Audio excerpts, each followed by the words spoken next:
கர்த்தருக்கு ஸ்தோத்திரம். நான் இப்போது கொஞ்ச நேரம் கர்த்தருடைய வார்த்தைக்கு நேராய் கடந்து போவோம். எரேமியாவின் தீர்க்கதரிசன புஸ்தகம் 18ஆம் அதிகாரம் 1ஆம் வசனம் முதல் 4ஆம் வசனம் வரை. எரேமியாவின் தீர்க்கதரிசன புஸ்தகம் 18ஆம் அதிகாரம் 1ஆம் வசனம் முதல் 4ஆம் வசனம் வரை வாசிப்போம். கர்த்தரால் எரேமியாவுக்கு உண்டான வசனம். ஒருவனுக்கு என்ன உண்டாகணும்? வசனம் உண்டாகணும். கர்த்தரால் எரேமியாவுக்கு உண்டான வசனம்.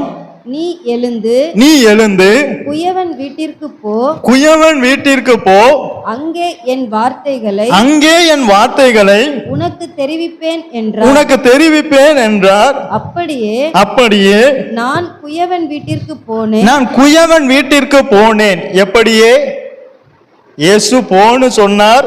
அப்படியே நான் குயவன் வீட்டுக்கு போனேன். இதோ அவன் திரிகையினாலே வளைந்து கொண்டிருந்தான். குயவன்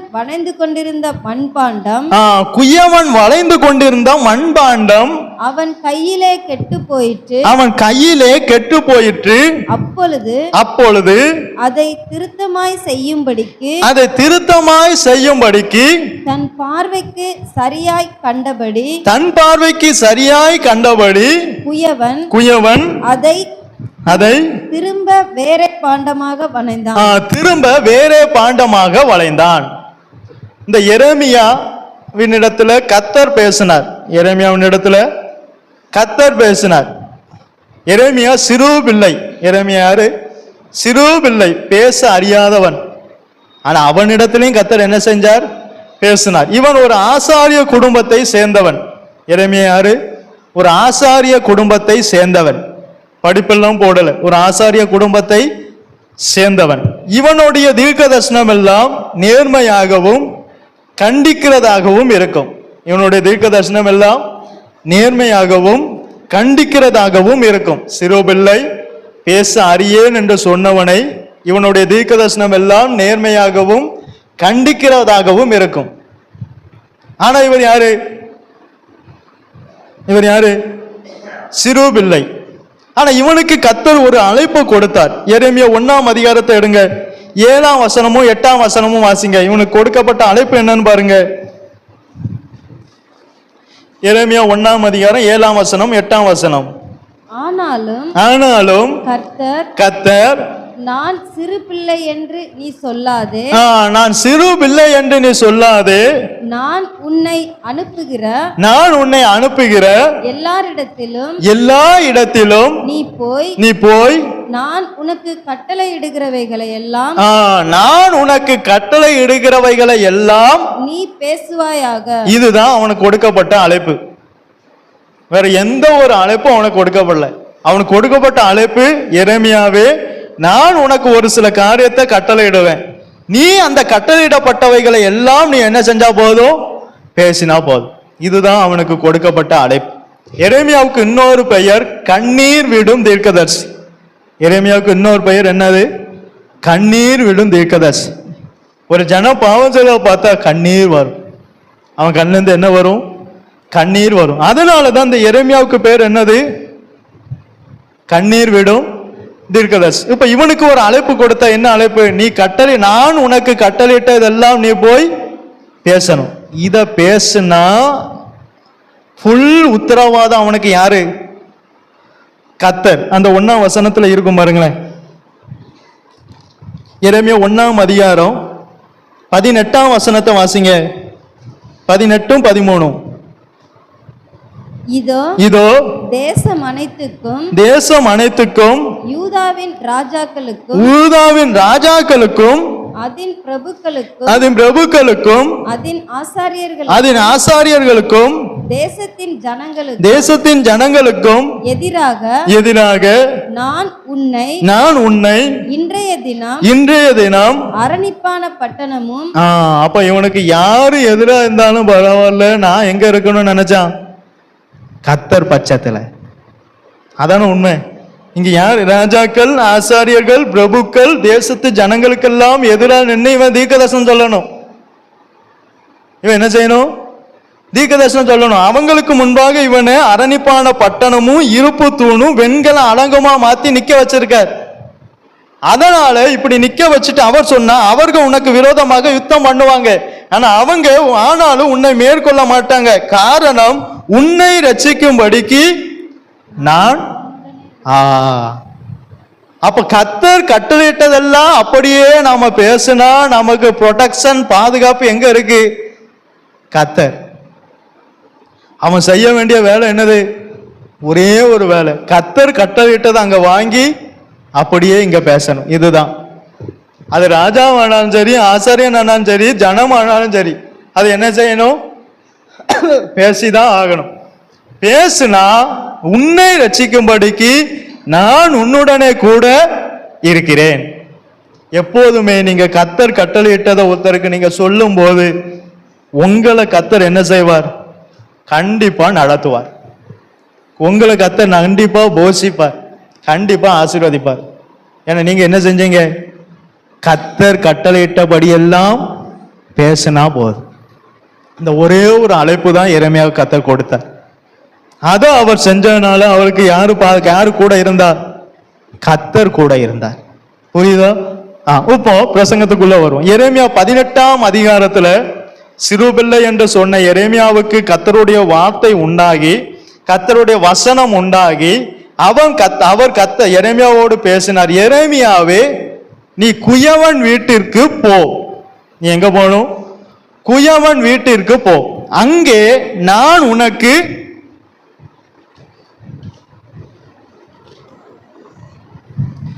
அங்கே என் வார்த்தைகளை உனக்கு நான் என்ன செய்வேன்? தெரிவிப்பேன். எந்த பக்கம் போகணும்னு சொன்னாரோ அந்த பக்கம் போனாதான் அவர் நம்மோடு கூட பேசுவார். நாம அவர் பேசாத இடத்துல நின்றுட்டு கர்த்தாவே பேசும், கர்த்தாவே பேசும்னா ஒன்னும் என்ன செய்ய மாட்டார்?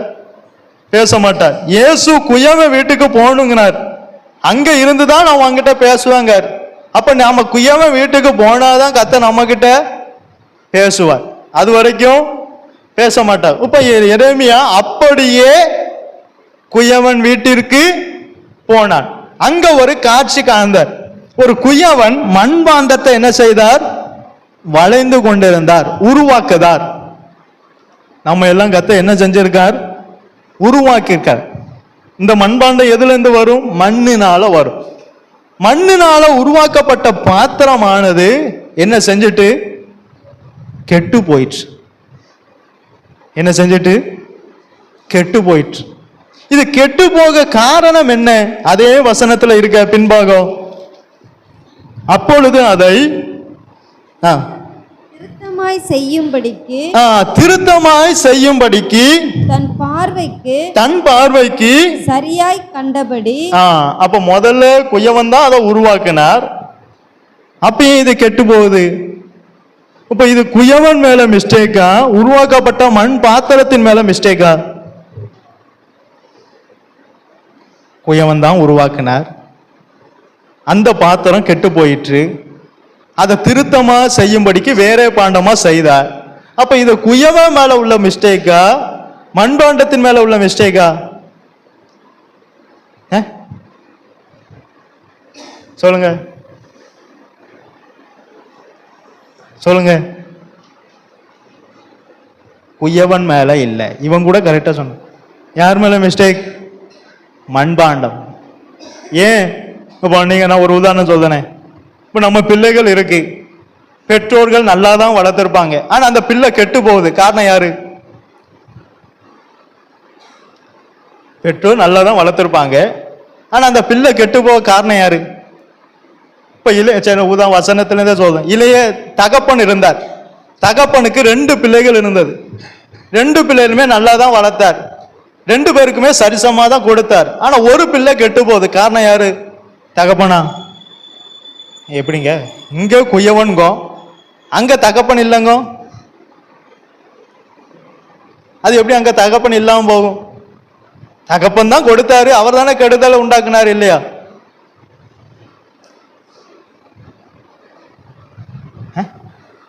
பிள்ளைகள் நல்ல பிள்ளைகள், வளர்த்த விதம் நல்ல விதம், ஆனா கெட்டு போக காரணம் என்ன?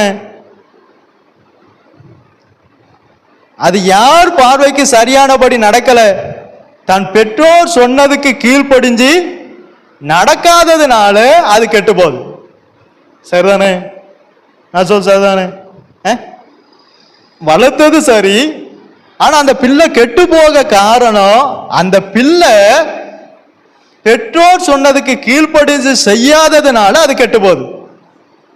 இதே போலதான் இந்த குயவன் செய்த மண்பாண்டம். குயவன் நல்லாதான் உருவாக்கினார், ஆனா வந்தது மண்பாண்டம் எப்படி? குயவன் பார்வைக்கு சரியானபடி வரல, அந்த மண்பாண்டத்தின் பார்வைக்கு சரியானபடி வந்தது. அதனால மண்பாண்டமானது கெட்டு போயிற்று. புரியுதா? இதை புரிய வைக்க தான் இவ்வளவு சீக்கிரம் வந்தேன். புரியுதா? இப்ப சொல்லுங்க, இந்த மண்பாண்டம் கெட்டு போக குயவனா மண்பாண்டமா? இன்னும் கன்ஃபியூஷன் மாறலையா? மண்பாண்டம் கெட்டு போக காரணம் யாரு?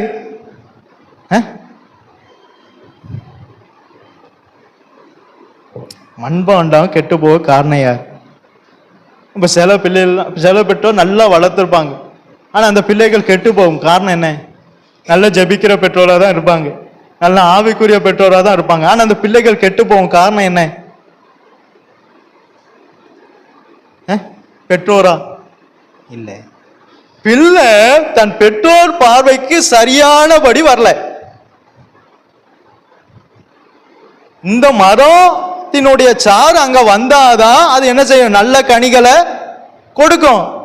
மரம் நல்ல மரமா இருந்தாலும் கனி நல்லதா வரணுமே, ஏன் வரல? அது குயவன் பார்வைக்கு சரியானபடி வரல. குயவன் உருவாக்கிட்டார். குயவன் மேல, நான் திரும்பவும் சொல்றேன், குயவன் மேல மிஸ்டேக் இல்லை. குயவன் தேவனையும் மண்பாண்டம் நம்மையும் குறிக்கிறது. குயவன் தேவனையும், இதெல்லாம் எழுதி வச்சுக்கிடுங்க, பரிசை வரும். குயவன் தேவனையும், அடுத்த வருஷமாவது பரிசை வரும். குயவன் தேவனையும் மண்பாண்டம் நம்மையும் குறிக்கிறது. நம்மை உருவாக்குகிறவர் யார்? இப்ப என்ன, ஐயா கையில கொஞ்ச நாள் கத்தர் விட்டார், ஆனா என்ன உருவாக்குனது யாரு? யாரு? கத்தர்.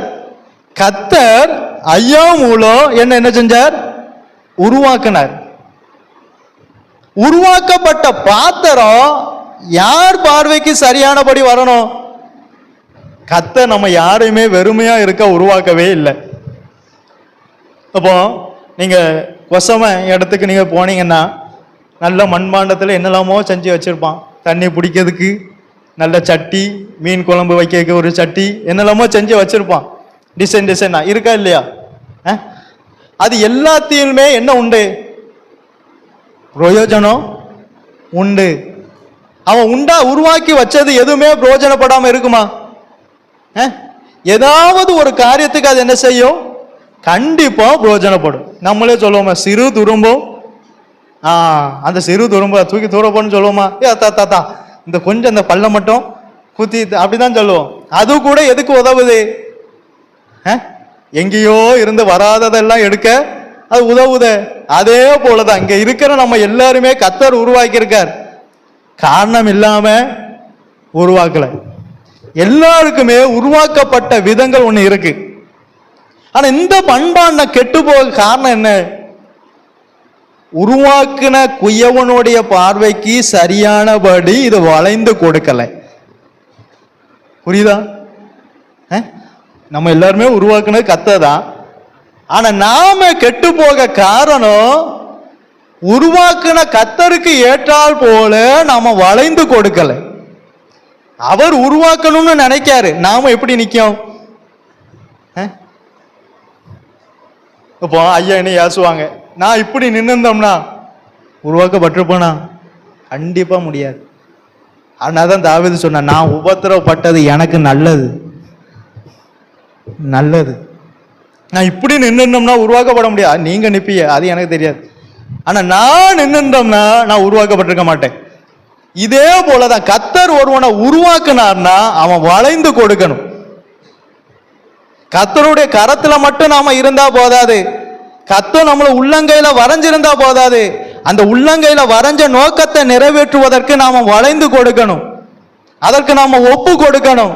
ஒப்பு கொடுக்க மாட்டேன், இப்படிதான் நிப்பேன் அப்படின்னா தேவ சித்தம் உங்களை கொண்டு நிறைவேறாது.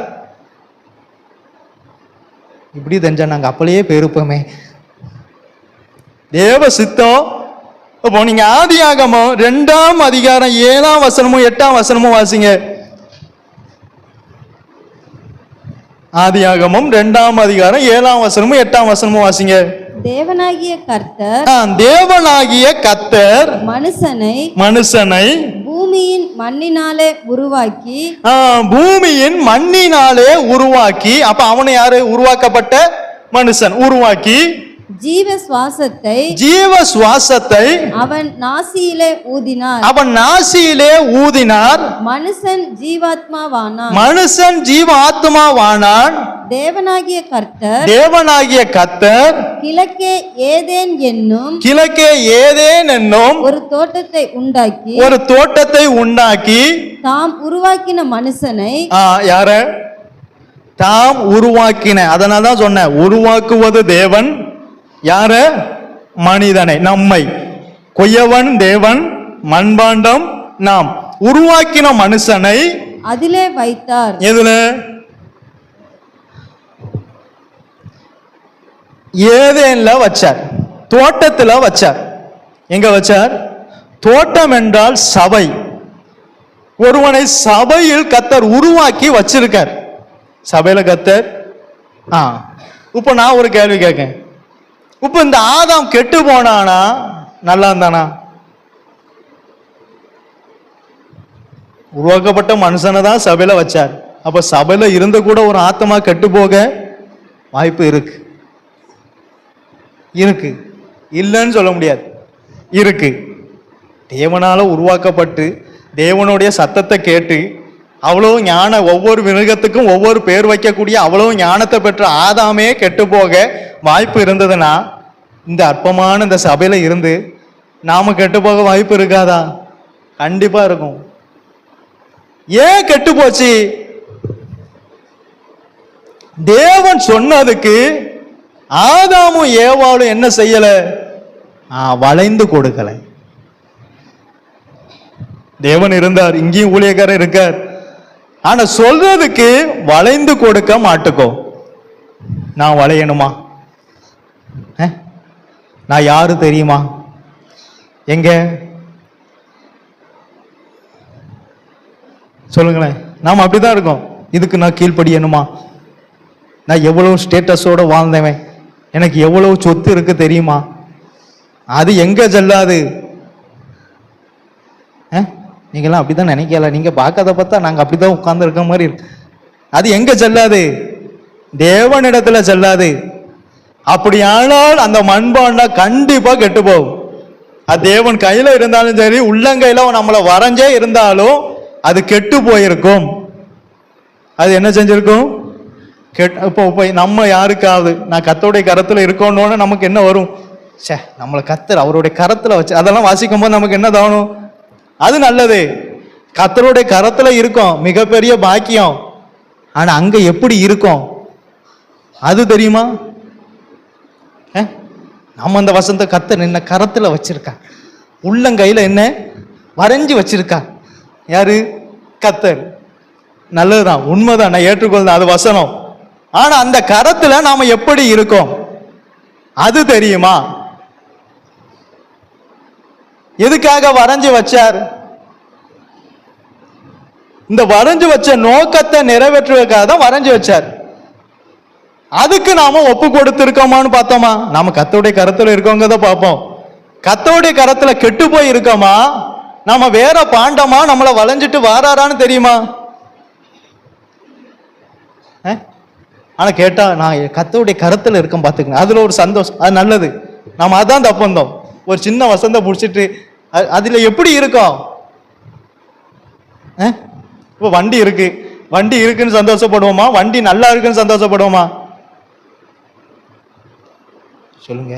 இப்போ இங்க ஒரு வண்டி, நல்ல வண்டி இருக்கு, ஓட்ட வண்டி இருக்கு, நல்ல உடஞ்சி அதுக்கு போடுற மாதிரி இருக்கு இரும்புக்கு. எது நாம பார்ப்போம்?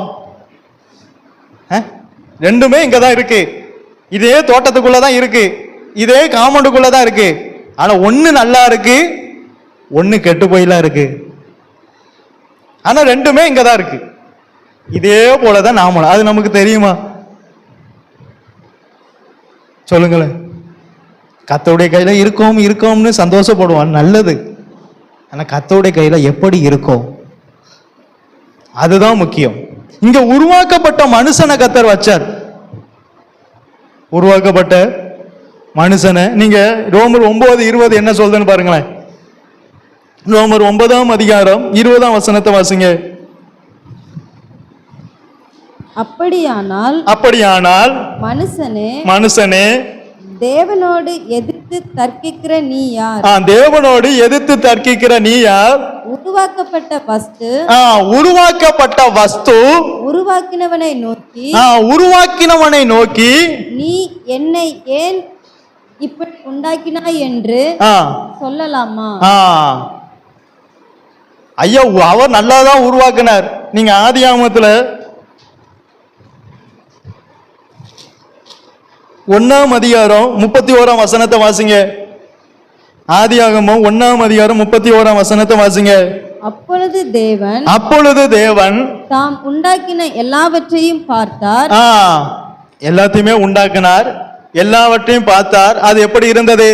அது மிகவும் நன்றாய் மிகவும் நல்லாதான் நம்மளை உருவாக்கி இருக்கார். ஆனா நாம சரியில்லை. இதை எத்தனை பேர் ஏற்றுக்கொள்வோம்?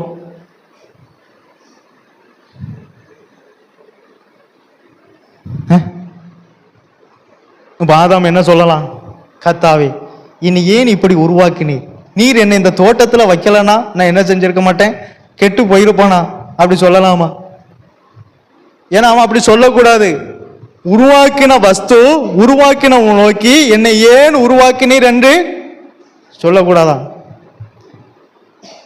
அதுக்கு என்ன அர்த்தம்? அப்படின்னா பொய்யோ மேல இல்ல மிஸ்டேக்கு, உருவாக்கப்பட்ட நம்ம மேலதான் இருக்கு.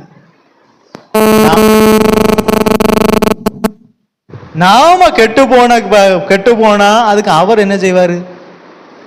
ஐயா, நாம அவர் சொன்ன மாதிரி சரியா வளைஞ்சு கொடுக்கலன்னா பிள்ளை கெட்டுதான் போகும். அதுக்கு கர்த்தர் என்ன செய்வாரு? என்னையும் சேர்த்தான். கர்த்தர் என்ன செய்வாரு சொல்லுங்களேன். நாம நேர கர்த்தர்ட்ட போய், கர்த்தாவே எனக்கு ஏன் இந்த சோதனை, நீ ஒழுங்கா இருந்தா இந்த சோதனை வருதும் பார். கர்த்தாவே எனக்கு ஏன் இந்த கஷ்டம், நீ ஒழுங்கா இருந்த கஷ்டம் ஏன் வருதும் பார். நாம எப்போதுமே உருவாக்குனவரை தான் பார்க்கோம். ஆனா உருவாக்கப்பட்ட நாம எப்படி இருக்கோம் அதை பார்த்தோமா? சொல்லுங்களேன்.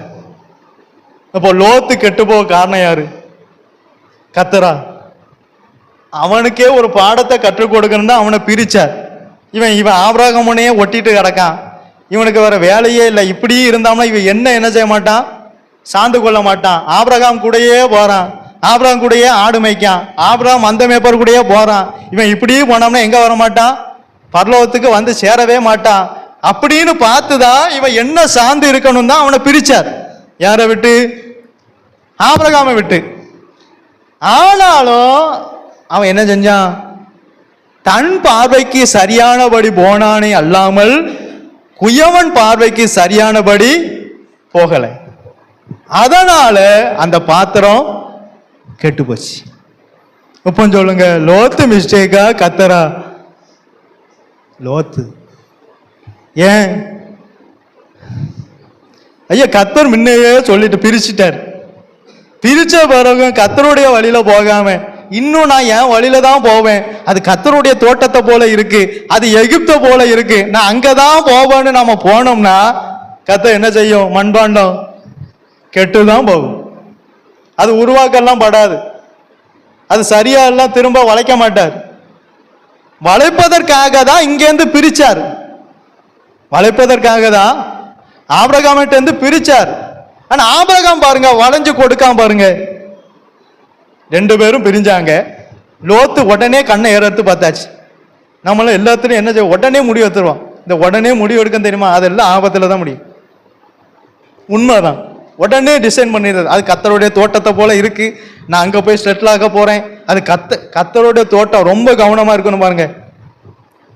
அங்க பாவம் நிறைஞ்சிருக்கு, ஆனா சாத்தான் இவன் கண்ணுக்கு அதை எப்படி காமுதான்? கத்தர் இருக்கிற மாதிரியே காட்டுதான். அப்ப தேவ சித்தத்தை அறிய ரொம்ப கவனமா இருக்கணும். லேஸ்ல எல்லாம் எதையும் செய்யாதீங்க, புரியுதானே? அதுக்குதான் நான் நிதானமா செய்யுங்கன்னு சொல்ல காரணம். உடனே டக்குன்னு முடிவெடுத்து அது கத்தர் காமிச்ச மாதிரி இருக்கிறது. லோத்தும் அப்படிதான் பார்த்தார். ஆனா உள்ள என்ன இருந்தது? சோதம் கொமராக்குள்ள பாவம், மரணமே உள்ளதான் இருக்கு.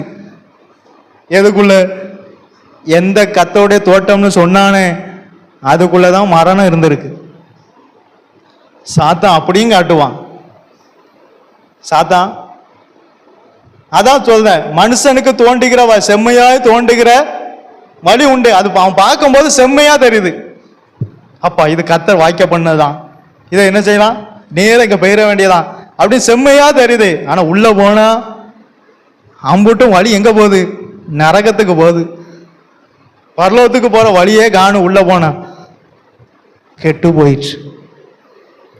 மண்பானை என்ன ஆயிட்டு? இன்னும் இருக்கு. மண்பானை என்ன ஆயிட்டு? உருவாக்கப்பட்ட வஸ்து உருவாக்கின கர்த்தரை நோக்கி என்னை ஏன் உருவாக்கினீர் என்று சொல்லக்கூடாதே. ஏன் அதை சொன்னான்னு தெரியுமா? உருவாக்குனவர் நல்லா தான் உருவாக்குனார். அதனால தானே வசனம் வாசித்தேன், ஆதியாகமம் 1 கடைசியில. அது மிகவும் 6ஆம் நாள் மனுஷனை சிருஷ்டித்து அது எப்படி பார்த்தார்? மிகவும் அப்ப நல்லா தான் உருவாக்கி இருக்கார். அப்ப உருவாக்கப்பட்ட மனுஷனுக்குள்ள ஒரு ஆத்மா இருக்கு. ஆதாமுக்குள்ள யாரு இருந்தா?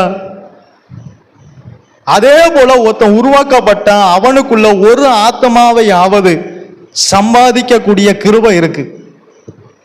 உருவாக்கப்பட்ட மனுஷனுக்குள்ள ஒரு ஆத்மா உள்ள இருந்திருக்கா இல்லையா? நாம நேரம் மனைவியா சொல்லிடக்கூடாது, அதை நான் சொல்ல வரல, ஆவிக்குரிய இதுல சொல்ல வர. ஒருத்த உருவாக்கப்பட்டா அவனுக்குள்ள ஒரு ஆத்மாவை சம்பாதிக்கக்கூடிய கிருபையை வச்சுதான் உருவாக்கி இருக்கார். உண்மை தானே? வேற மண்ணை எடுத்து ஏவாள செஞ்சாரா? இல்ல, இவனுக்குள்ளேயே இன்னொரு ஆத்மாவை சம்பாதிக்கக்கூடிய கிருபை இருக்கு. இவன் சரியானபடி கர்த்தருக்கு சரியானபடி வளைந்து வந்தான்னா இவன் மூலம் அநேக ஆத்மாக்கள் ரட்சிக்கக்கூடிய கிருபை உள்ள இருக்கு. ஆனா என்ன செய்யணும்? கர்த்தர் பார்வைக்கு சரியானபடி வளைந்து வரணும். அது மண்பாண்டம் கையில தான் இருக்கு. அது யார் கையில? உருவாக்குனவர் நன்றாய் உருவாக்கிட்டார். அது மிகவும் நன்றாய் இருந்தது. கர்த்தர் என்ன செஞ்சாலும் நல்லா தானே இருக்கும், நல்லா தானே இருக்கும். இப்போ ஒரு கண் நம்ம கொஞ்சம் இல்லை, ஒரு காது நம்ம கொஞ்சம் அகலமா இருக்கு. கர்த்தாவே என்னை ஏன் இப்படி உருவாக்கினீ அப்படி கேட்கக்கூடாதான். அவர் உண்டாக்குனது எல்லாமே நன்றாக தான் இருந்தது, அப்படி கேட்கக்கூடாது. அப்படி என்ன செய்யக்கூடாதான்? வசனம் போட்டு உருவாக்கின வஸ்து உருவாக்கினவன் நோக்கி என்னை ஏன் உருவாக்குனீங்கன்னு சொல்லக்கூடாதே. உப்புன்னு சொல்லுங்க. மண்பாண்டம் கெட்டு போக காரணம் யாரு? சொல்லுங்க. மண்பாண்டமா குயவனா? மண்பாண்டம். ஏன்? மண்பாண்டம் தன் பார்வைக்கு சரியானபடி வந்ததே தவிர தன்னை ஒருவர் உருவாக்குதார அவர் பார்வைக்கு நான் சரியானபடி இருக்கிறேனா என்பதை பார்க்கல. நம்ம எப்படி தெரியுமா நினைப்போம்? இவன் பார்வைக்கு நான் நல்லா இருக்கானா, இவன் என்னையும் எதுவும் நினைச்சிருவானா, இவன் என்னை எதுவும் எப்படி தப்பா நினைப்பானா, அப்படி பார்த்துட்டு இருக்கோமா தவிர கர்த்தர் நம்மளை எப்படி பார்க்கறன்னு பார்த்துருக்கோமா? அது கொஞ்சம் யோசிச்சிருக்கோமா? கொஞ்சம் யோசிங்களேன். அப்படி யோசிச்சிருக்கோமா? இல்லை, யோசுவா என்ன தப்பா நினைப்பானே, அவன் என்ன அப்படி பார்த்துருவானே, அவன் எப்படி பார்த்தா என்ன, கர்த்தர் எப்படி பார்க்கார், கர்த்தருக்கு பிரியமானபடி நாம் இருக்கிறோமா, அதுதான் நமக்கு முக்கியம். நாம எல்லாரும் இன்னும் மனுஷனை பிரியப்படுத்த வாழுகிறோமே தவிர கர்த்தருக்கு பிரியமானது நமக்குள்ள இருக்கிறதா, அது வேணுமே, அதுக்கு வளைந்து கொடுக்கணுமேங்கிற எண்ணம் நமக்குள்ள வரல. இப்ப இந்த பிரசங்கத்தை கேட்டாலுமே வளைந்து கொடுக்கக்கூடியது அநேகர் இருக்க மாட்டீங்க. இப்பவே சொல்லி தானே ரிசல்ட்ட, அது ஏன் பின்னாடி சொல்லணும்? இதான் உண்மை. இந்த பிரசங்கத்தை கேட்டாலுமே கர்த்தருக்கு பிரியமானபடி நான் வளைந்து வரணுமே என்று சொல்லி கர்த்தருக்கு பிரியமானபடி வளைந்து கொடுக்கிறவங்க அதிகமான பேர் இருக்க மாட்டேங்க. ஏன்னா நம்முடைய பார்வைக்கு பிரியமானது என்ன செஞ்சிடும், போயிரும். ஏன்னா அது வேணுமே.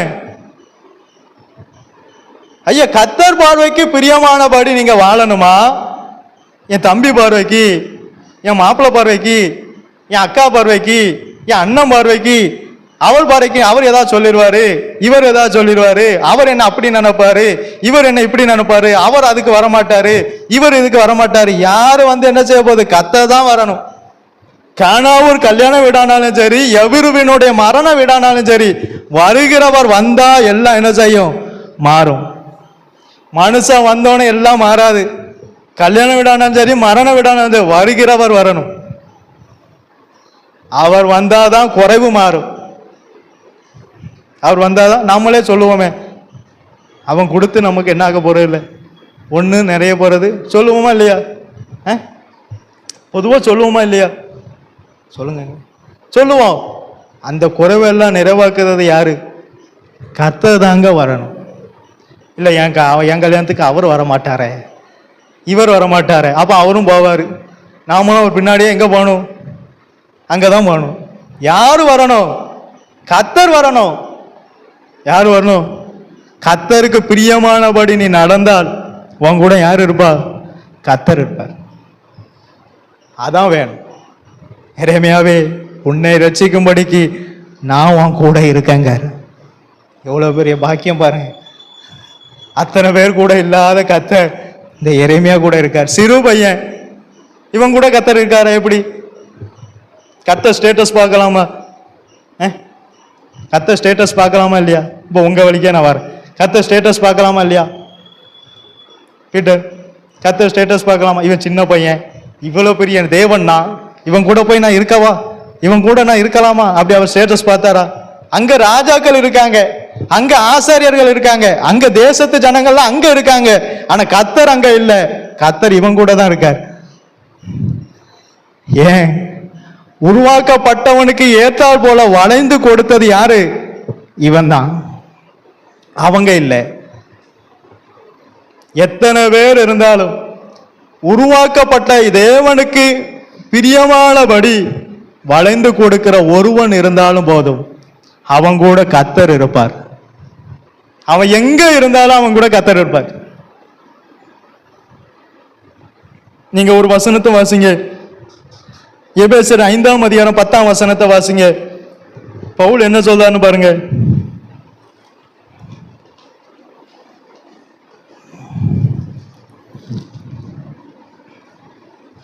கர்த்தருக்கு பிரியமானது, கர்த்தருக்கு பிரியமானது இன்னது என்று நீங்கள் சோதித்து பாருங்க. அதை நாம என்னைக்காவது பார்த்திருக்கோமா?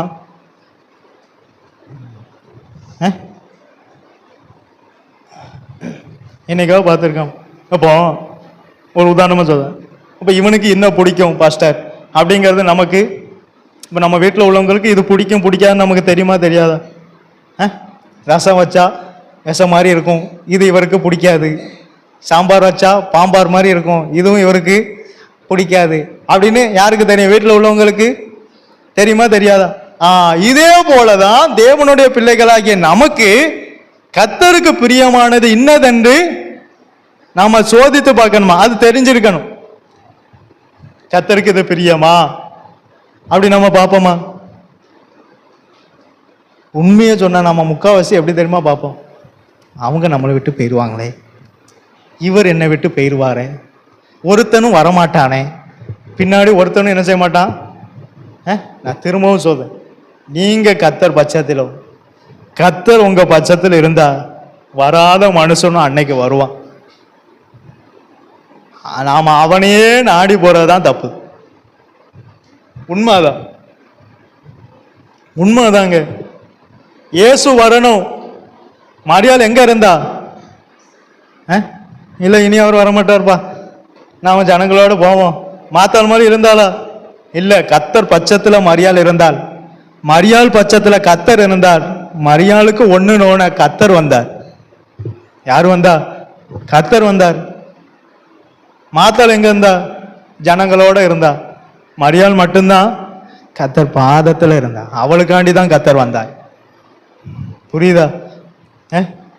அப்ப நாம கத்தருக்கு பிரியமானபடி என்ன செய்யணும்? உருவாக்கப்படணும். நமக்கு லோத்து எப்படி உருவாக்கப்பட்டார்? நன்றாதான் உருவாக்கப்பட்டார். ஆனா அவர் கெட்டு போக காரணம், அவன் பார்வைக்கு பிரியமானது கர்த்தருடைய தோட்டத்தை போலவும் எகிப்து தேசத்தை போலவும் இருந்தது. அதை பார்த்துட்டு அங்க போனார். அங்க உள்ள என்ன இருக்கு? மரணம். கர்த்தருக்கு பிரியமானது வேற, நமக்கு பிரியமானது வேற. கர்த்தர் வியூல இருந்து நம்ம பார்க்கணும். உடனே நம்ம ஒரு காரியத்தை அவர் ஒரு ஆலோசனை சொல்வார், இவர் ஒரு ஆலோசனை சொல்லுவார். உடனே அதுவும் நல்லாதான், அதுவும் நியாயமாதான். அநேக ஆலோசனைக்காரர்கள் இருந்தா நல்லதுதான். ஆனா எந்த ஆலோசனை தேவனுடைய ஆலோசனை அது தெரியுமா உங்களுக்கு? நம்ம எவன் சொன்னாலும் கேட்டுருவான். அவன் சொன்ன சரிதானே, அது தேவனுடைய ஆலோசனையான்னு சோதித்து பார்ப்போமா? அதை தான் பவுல் சொல்றார். இது கர்த்தருக்கு பிரியமானது இன்னதென்று நீங்க சோதித்து பாருங்கள். பார்க்கமா? அவர் சொன்ன கரெக்டா தான் இருக்கும், பார்த்துக்கிடுங்க. யாரு யாரு யாருங்க சொன்னத சொல்லுக்கு வாக்கு மாறாத ஒரே ஒரு கர்த்தர் தான். அவரை தவிர வேற யார் என்ன சொன்னாலும் எப்படி இருக்காது? கரெக்டாலாம் இருக்காது. இல்ல, அது கர்த்தருடைய ஆலோசனை மாதிரியே இருக்கு. அவர் எந்த எண்ணத்துல சொன்னாரு யாருக்கு தெரியும்? அநேக ஆலோசனைக்காரர்கள் இருப்பது நல்லது. ஆனால் அது தேவனிடத்திலிருந்து வந்ததா என்பது பார்ப்பது தான் சோதித்து பார்க்க சொல்ற. அந்த பிரசங்கம் நல்லா இருக்கு, இந்த பிரசங்கம் எல்லா பிரசங்கமும் நல்லா தான் இருக்கும். ஆனா தேவனிடத்திலிருந்து அது வருதா என்பதை சோதித்து பாருங்க. அதுதான் முக்கியம். யாரு பண்ணாலும் பிரசங்கம் நல்லா தான் இருக்கும். ஏன்னா அது தேவனுடைய வார்த்தை, அதுல ருசி குறையாது. அது தேனிலும் தெளிதேனிலும் இருந்து மதுரம் உள்ளது, அதுல ருசி குறையாது, அது நல்லா தான் இருக்கும். ஆனா அது தேவனிடத்திலிருந்து வருதா, அதை தான் பார்க்கணும். இப்ப கர்த்தருக்கு பிரியமானது என்னது? நான் நிறைய இருக்கு, நான் ஒன்னே ஒண்ணு மாத்திரம் சொல்லிட்டு முடிக்கேன். எபிரேயர் 11ஆம் அதிகாரம் 6வது வசனத்தை வாசிங்க.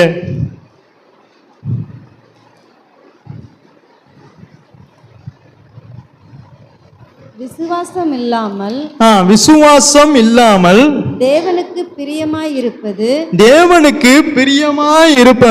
கூடாத காரியம். கூடாத காரியம்.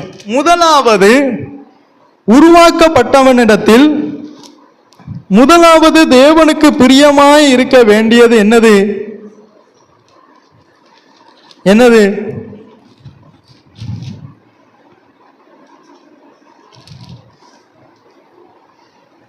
என்ன இருக்கணும்? விசுவாசம். அதாவது ஒரு உதாரணம் சொல்றேனே, ஒரு அம்மா தான் கணவர் ரட்சிக்கப்படணும்னு 3 நாள் போஜனம் சாப்பிடல, தண்ணி குடிக்காம உபவாசம் இருந்தாங்க. நான் கேட்டது, நான் பார்த்தல கேட்டது. என்ன செஞ்சாங்க? உபவாசம் இருந்தாங்க. 3 நாள் உபவாசம் இருந்துட்டு வெளியே வந்தாங்க. உடனே பக்கத்து விட்டு அம்மா, உங்க கணவர் ரட்சிக்கப்படணும்னு இவ்வளவு தியாகம் பண்ணி என்ன செய்தீங்க? உபவாசம் இருக்கீங்க, கண்டிப்பா உங்க கணவரை கர்த்தர் ரட்சிப்பார்னு அந்த அம்மா சொல்லுது. இந்த அம்மா என்ன சொல்லிச்சு தெரியுமா? யாரு? ஏன் கணவரா? அவராவது. அப்ப ஜபித்த ஜபத்துல என்ன இல்லை? அப்ப எப்படி அந்த ஜபம் கேட்கப்பட்டிருக்கும்? 3 நாள் அதுக்காக தான் ஜபம் பண்ணாங்க. அந்த அம்மா வந்து சொல்லியிருக்கு. அந்த அம்மா நல்ல இத்தனைக்கும் பக்கத்து விட்டு அம்மா விசுவாசத்தோடு சொல்லுது. ஜெபிச்சுட்டு வந்த அம்மா என்ன சொல்லுது? யாரு? ஏன் கணவரா? அவர் இந்த ஜென்மத்துல, மரியாக்கா இந்த ஜென்மத்துல, ஆனா அதுக்காக தான் ஜெபம் பண்ணியிருப்போம். ஆனா ஜபத்துக்கு பதில் வரல. என்ன? இந்த அவிசுவாசம். விசுவாசித்தால் தேவனுடைய மகிமையை காண்பாய். இந்த விசுவாசத்துக்கு பிறகு தேவ மகிமை இருக்கு. ஆனா அந்த மகிமை காணக்கூடாதபடிக்கு என்ன இருக்கு? அவிசுவாசம். இங்க தேவனுக்கு பிரிய ஜெபம் பண்ணியாச்சு, ஆனா உருவாக்கப்பட்ட வஸ்துட்ட என்ன இல்லை, தேவன் பார்வைக்கு சரியானபடி அது உருவாக்கப்படாம ஜெபம் பண்ணி என்ன செய்ய? நான் சொல்ல புரியுதா? விசுவாசம் இல்லாமல் ஒருவனும் தேவனுக்கு பிரியமா இருப்பது கூடாத காரியம். அப்ப தேவனுக்கு பிரியமானது என்னது? முதலாவது விசுவாசம். இப்ப நாம ஜெபம் பண்ணுதோம், உடனே யாராவது ஒருத்தர் சொல்லுவாங்க, கண்டிப்பா உங்க ஜெபத்தை கத்தர் கேட்டிருக்கார், கண்டிப்பா கத்த வாய்க்க பண்ணுவா. உடனே இவன் போகும்போது, எங்க வாய்க்க பண்ணுவா, ஜெபம் பண்ணிட்டே இருக்கேன் கத்தர் ஒன்றும். நாம அப்படிதான் சொல்லுவோம், நீங்க பார்த்துருக்கீங்களா? அப்ப ஜெபம் பண்ண ஜெபம் எங்க? நீங்க பேதுருவை சிறைச்சாலையில வைப்பாங்க, அந்த அந்த அதிகாரத்தை வாசிங்க, அப்போஸ்தலர்ல இருக்குமே. அந்த ஒன்றை மாத்திரம் நான் சொல்லிட்டு முடிச்சதேன். அப்போஸ்தலர் 12ஆம் அதிகாரம் நினைக்கிறேன், வாசிங்க.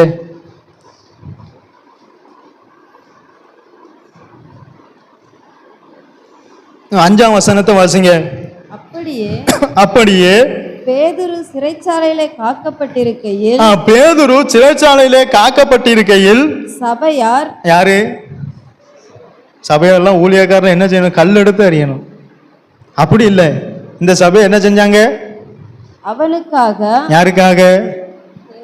சிறைச்சாலையில் இருக்கிற பேதுருக்காக தேவனை நோக்கி ஊக்கத்தோட ஜெபம் பண்ண. இதான் விசுவாசி. இதான் என்னது?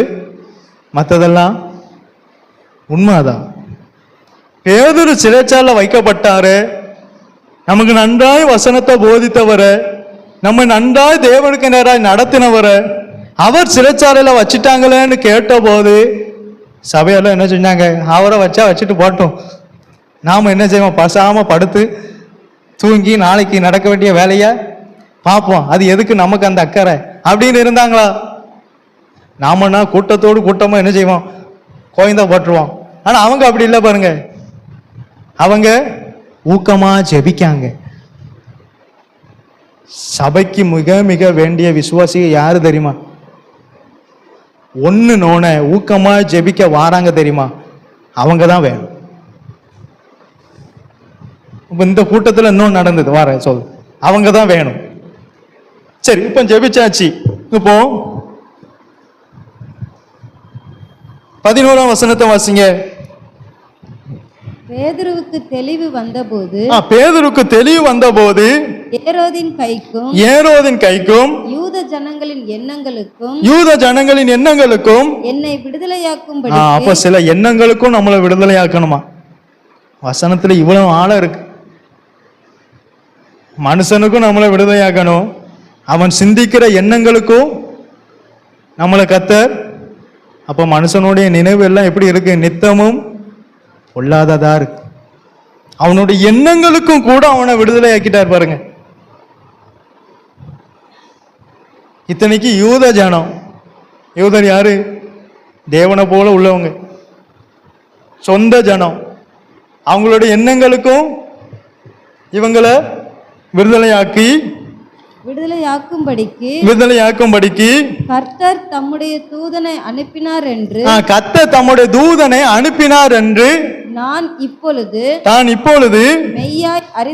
மெய்யாய் அறிந்திருக்கிறேன் என்றான். அவன் இப்படி நிச்சயித்துக் கொண்டு மார்க்கு என்னும் பெயர் கொண்ட யோவானுடைய தாயாகிய மரியாள் வீட்டுக்கு வந்தான். அங்கதான் எல்லாரும் என்ன செய்தாங்க? ஜெபம் வந்தாங்க. இப்ப ஜெபத்துக்கு பதில் எங்க வந்து நிக்கி? வாசல் வரைக்கும் வந்து நிக்கி. நல்ல கவனிங்க, ஜெபத்துக்கு கர்த்தர் பதில கேட்டு வாசல் வரைக்கும் கொண்டு வந்துட்டார். நல்ல கவனிங்க. அங்கே அநேகர் கூடி ஜெபம் பண்ணி கொண்டிருந்தார்கள். உள்ள என்ன நடக்கு? பேதுருவை வெளியே கொண்டு வரும், கர்த்தாவே அவரை வெளியே கொண்டு வரும். இங்க பேதுரு வந்து எங்க நின்னாச்சு? வாசல் வரைக்கும் வந்து நின்னாச்சு. நல்ல கவனிங்க. 13 பேதுரு வாசல் கதவை தட்டின போது, பேதுரு வந்து வாசல் கதவை வந்து நம்ம ஜெபத்துக்கு பதில் வந்து நம்ம வாசல் கதவுல தட்டின போது ரோதை என்னும் பெயர் கொண்ட ஒரு பெண் ஒற்று கேட்க வந்தால், அவள் பேதுருவின், அதாவது நம்மகிட்ட இருக்கிற பெரிய சுவாபம் இதான். என்ன கேட்க சுவாபம்? அங்க அவன் 2 பேரும் ஏதாவது பேசிட்டு இருப்பான், இவர் இங்க அங்க கிட்ட போயெல்லாம் கேட்க மாட்டான், இங்க ஏதாவது வேலை பார்க்குற மாதிரி. ஓஹோ, இங்க வேலை நடக்கும், அங்க என்ன நடக்கும்? அவன் என்ன பேசுறான், அவன் என்ன பேசினா நமக்கு என்ன? இதுதாங்க நம்ம முயற்சி வளராம இருக்க காரணமே இதான். அங்க அவன் 2 பேர் பேசிட்டு இருப்பான், இங்க இவனுக்கு பொறுக்காது. என்ன பேசான் தெரியலையே, உடனே இவன் அங்க ஏதாவது வேலை பார்க்குற மாதிரி, ஏதாவது துடைக்க போற மாதிரி, இங்கேயும் வேலை நடக்கும், இன்னொரு வேலையும். அப்போ உள்ள தேவனும் கிரியா செய்தார், சாத்தானும். இந்த சப்ஜெக்ட் வந்தனால ஒற்று கேட்க வந்தது எதுக்கு? அப்ப ஜெபம் பண்ணிட்டு இருக்கும் போது உள்ள கூட ஆவி சரியில்லை பாருங்க.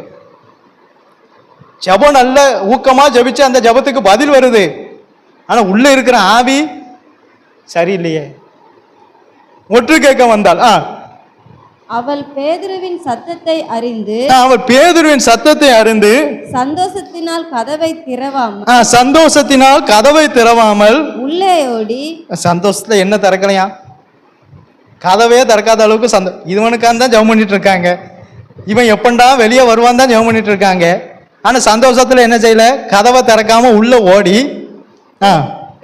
சில சொல்லுவாங்க சந்தோஷத்துல கையும் காலும் என்ன செய்யல, ஓடல. அதே தான் இங்கேயும் நடந்திருக்கு. பேதுரு வாசலுக்கு முன்னே நிற்கிறார் என்று அறிவித்தார். நல்ல கவனிங்க, ஜெபத்துக்கு பதில் வந்தாச்சு. எங்க வர வந்துட்டு வாசல் வரைக்கும் வந்தாச்சு. இப்ப இவ போய் யார்கிட்ட போய் அறிவிக்கா? அங்க நல்ல வல்லமையா உட்கார்ந்து ஜெபம் பண்ணிட்டு இருக்காங்க. யாருக்காக? ஜெபமும் மேல போய் அங்க பேதுருவே வந்துட்டார். பதிலே வீட்டுக்கு வந்துட்டு, வீட்டு வாசல் வரைக்கும் வந்துட்டு இப்ப போய் அறிவித்தா. அங்க என்ன நடக்கு? 15ஆம் வசனத்தை வாசிங்க. அவர்கள் நீ பிதற்றுகிறாய் என்றார்கள். என்ன சொல்றாங்க? ஜெபம் பண்ணிருக்காங்க. ஐயம்மா, நம்ம ஜெபத்துக்கு பதில் வந்துட்டு வீட்டு வாசல்ல தான் நிக்கி வாங்கம்மான்னு கூப்பிடக்குள்ள நீ என்ன செய்த? லூசு மாதிரி பேசாத. பேதுரு எங்க இருக்கார்? இன்னும் சிறைச்சாலத்தை தான் இருக்கார். ஆனா ஜெபம் என்னது? அவரோட சிறைச்சாலையிலிருந்து வெளியே கொண்டு வரும். அதான் ஜெபம் பண்ணிட்டு இருக்காங்க. அப்ப அந்த ஜெபத்தையும் கர்த்தர் கேட்டிருக்கார் பாருங்க. அப்ப அவர் எவ்வளவு நல்லவர் தானே. அந்த ஜெபத்தையும் கேட்டு பேதுருவை வீட்டு வாசல் வரைக்கும் கொண்டு வந்துட்டார். இப்ப ரோத உள்ள போய் சொல்றா, நீங்க எல்லாம் ஜெபிச்சது போதும், நம்ம ஜெபத்துக்கு பதில் வந்துட்டு வாசல்ல நிக்கி. உடனே அவங்க எல்லாம் யாரை ஏசாங்க? ரோதைய. நீ என்ன செய்ய? லூசு மாதிரி பேசாத. பேதுரு எங்க இருக்கார்? நீங்க வாசிங்க. பிதற்றுகிறாய் என்றார்கள். அவளோ அவர்தான் என்று உறுதியாய் சாதித்தார். அந்த ஆசீர்வாதத்தை கண்ணால கண்டு இது தேவனால வந்தது உறுதியா சாதித்தால் அப்பொழுது அவர்கள் அவருடைய தூதனாய் இருக்கலாம் என்றார்கள். பச்சா ஒரேடியா சொல்லி முடிஞ்சதா இல்லையா? ஐயா, அவ கண்ணால கண்டு உறுதியா சொல்லுதா. இங்க இவங்க ஜெபம் பண்ணிட்டு இருக்காங்க, பேதுருவை கொண்டு வாங்க. ஐயா, பேதுரு வந்தாச்சுன்னு இவ உறுதியா சொல்லுதா. அவர் யாரா இருக்கலாம்? இப்படி ஜெபம் பண்ணா என்ன செய்ய? அப்ப ஆசீர்வாதம் வாசலுக்கு வந்துட்டு, ஆனா வாசலுக்குள்ள வரல. காரணம் என்ன? அவிசுவாசம். தேவனுக்கு பிரியமானது இல்லை. ஆனா ஆசீர்வாதம் எங்க இருக்கு? வாசலுக்கு வந்துட்டு, ஆனா ஆசீர்வாதம் உள்ள வரல. காரணம் என்ன? அண்ணாதான் ஒருத்த கேட்பான், ஒரு தகப்பன் உடனே சுகத்தை கேட்க மாட்டான். கர்த்தாவே, என்னுடைய அவிசுவாசம் நீங்கும்படி செய்யும். நாம அப்படி ஜெபம் பண்ணியிருக்கோமா? ஜெபம் பண்ணவே மாட்டோம். நம்ம ஏதோ விசுவாச வீரர் மாதிரி, கர்த்தாவே நான் விசுவாசமா தானே இருக்கேன். யாரு அப்படி சொல்லவே முடியாது. நாம் எல்லாருமே மனிதர்கள். முதலாவது நாம ஜெபிக்க வேண்டிய ஜெபமே, கர்த்தாவே என்னுடைய அவிசுவாசத்தை நீக்குங்க. அதுதான் தேவ மகிமை வெளிக்கூடக்கூடாதபடிக்கு தடை. ஒரே ஒரு வாசல், அது அவிசுவாசத்தின் வாசல். அந்த ஒரு வாசல் திறந்துட்டுனா பேதுரு எங்க வந்துருவாரு? உள்ள வந்துருவாரு. அவன் உறுதியா சொல்றா, இல்ல அது தூதனாய் இருக்கலாம். அடுத்த வசனம், பேதுரு பின்னும் தட்டி கொண்டு இருந்தான். அவர்கள் எனக்கு கர்த்தர் பார்த்தாரு. ஏன்னா இவளும் ஜெபத்தை விட மாட்டாள்வ.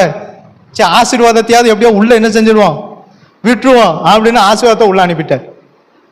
ஏன்னா இவனுக்கு இன்னைக்கு இல்லை என்னைக்குமே என்ன வராது, விசுவாசம் வராதுன்னு தெரிஞ்சிட்டார். கர்த்தரே பார்த்துட்டாரு. இதுக்கு மேல நம்ம பொறுமை பெயரும்னு கர்த்தரே இறங்கி அந்த ஆசீர்வாதத்தை உள்ள கொடுத்துட்டார். அப்ப தேவனுக்கு பிரியமானது இன்னதென்று சோதித்து பாருங்க. அதுக்காக தான் நான் இதை எடுத்தேன். ஆசீர்வாதம் கதவு வரைக்கும் வந்துட்டு, கதவுக்கு இந்த பக்கம் போராடிட்டு இருக்கு. ரோதம் வந்து பார்த்தா நம்ம ஜெபித்த ஜெபத்துக்கு பதில் வந்துட்டு எல்லாரும் ஜெபத்தை நிறுத்துக்க வாங்க வாசலை திறப்போம்னா இவங்க என்ன சொல்றாங்க? அது அவருடைய தூதனாய் இருக்கலாம். யாரா? இத்தனைக்கு பார்க்கல, பார்த்தவன் வந்து சொல்றா ஐயா இது உறுதிதானு. இவன் என்ன சொல்றான்? அப்ப நம்ம ஜெபத்துக்கு மூல அறிவு கூட தடையா மாறலாம்.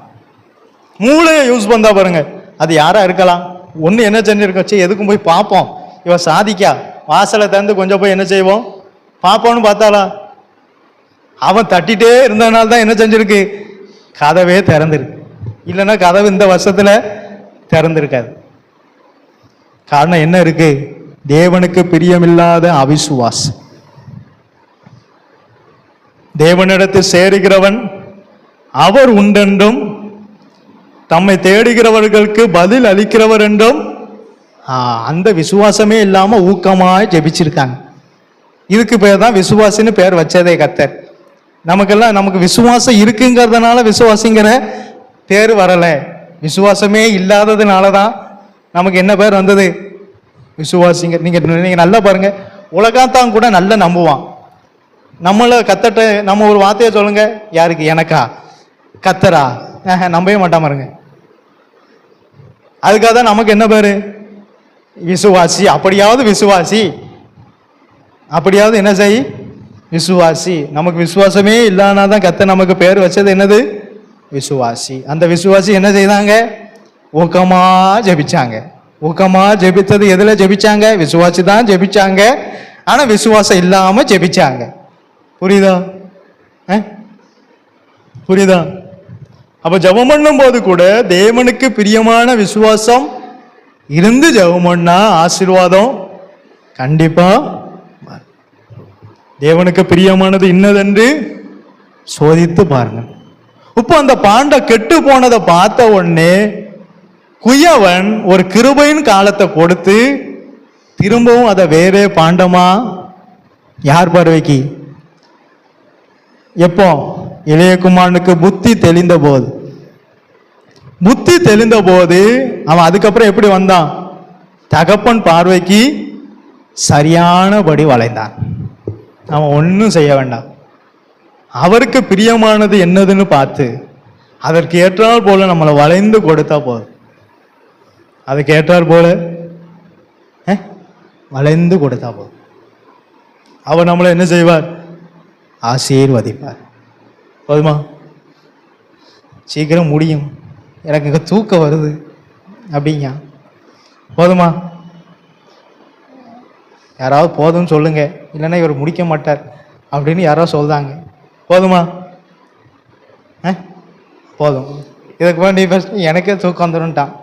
சரி ஜெபிப்போம். நல்ல பிதாவே உம்மை துதிக்கிறோம். அப்போ எதற்குமே தகுதி இல்லாத எங்களை உம்முடைய சந்நிதியை கூட்டி சேர்த்த தயவுக்காய் உம ஸ்தோத்திரம் கர்த்தாவே. இம்மட்டும் நீர் எங்களோடு கூட பேசின கிருபைக்காய் உம ஸ்தோத்திரம். அப்போ விசுவாசித்தால் தேவனுடைய மகிமையை காண்பாய் என்கிற வசன பிரகாரம் எங்களுடைய அவிசுவாசம் எல்லாம் நீங்கும்படி கிருபை செய்யணுமே கர்த்தாவே. நாங்கள் எவ்வளவு ஊக்கமாய் ஜெபித்தாலும் உமக்கு பிரியமான விசுவாசம் இல்லாவிட்டால் அந்த ஜெபம் விருதா. அப்போ கர்த்தாவே நீரே எங்களுக்கு அவிசுவாசத்தை நீக்கணுமே, நீரே எங்களுடைய விசுவாசத்தை வர்த்திக்க பண்ணணுமே.